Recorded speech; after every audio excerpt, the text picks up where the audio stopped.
In the heart of Louisiana, Hog's Head Cheese stands as a culinary relic, a dish steeped in tradition and resourcefulness. This unique delicacy, despite its name, contains no dairy.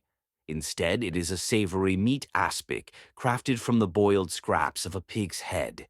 The process begins with boiling the head until the meat is tender, allowing it to be easily separated from the bones.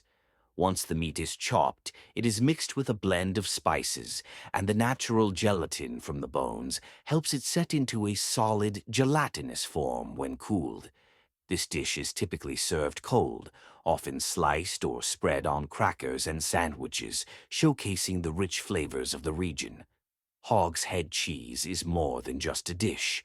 It is a testament to the ingenuity of traditional cooking methods, where nothing goes to waste.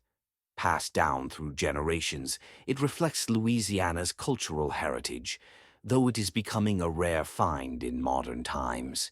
Its preparation varies, with some versions including additional meats or spices, enhancing its robust flavor.